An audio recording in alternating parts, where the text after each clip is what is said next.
మానవుణ్ణి, మనసు లేని మాంత్రికుణ్ణి. కక్షతో మనిషిని చంపాలని బయలుదేరిన నాకు తోటి మనిషి ప్రాణాలు కాపాడడం మన కర్తవ్యం అని నేర్పిన మనిషివి నువ్వు. సిద్ధేశ్వరి ఆలయంలో నేను చావు బతుకుల్లో ఉండగా ఏ బంధం లేకపోయినా నన్ను కాపాడావు. ఆ రోజు నాకు అర్థమైంది, మనిషి జీవితానికి పరమార్థం తోటి మనిషి ప్రాణాలు కాపాడడం అని. ఈ ప్రపంచంలో నాకున్న ఏకైక స్నేహితురాలు నువ్వే.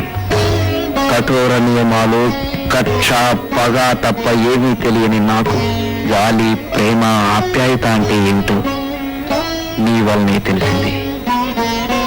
అందుకే తోటి మనిషివైన నీ ప్రాణాలు కాపాడడానికి తాపత్రయపడుతున్నాను.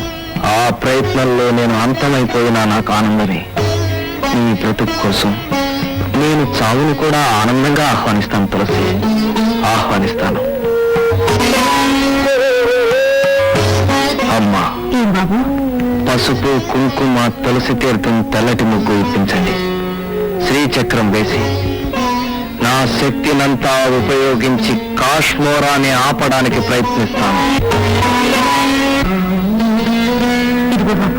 దయచేసి లోపలికి రాకండమ్మా.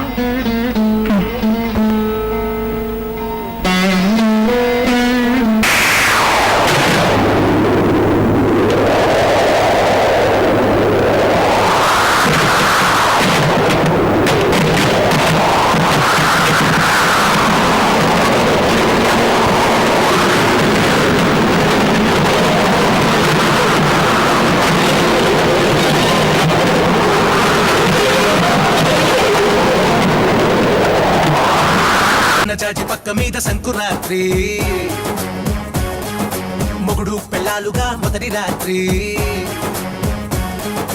పెదవులు అడిగిన రుచి రాత్రి, కౌగిలి అడిగిన కసి రాత్రి, కవ్విస్తున్నది చలి రాత్రి, కవ్విస్తున్నది చలి రాత్రి. సన్నజాజి పక్క మీద సంకురాత్రి,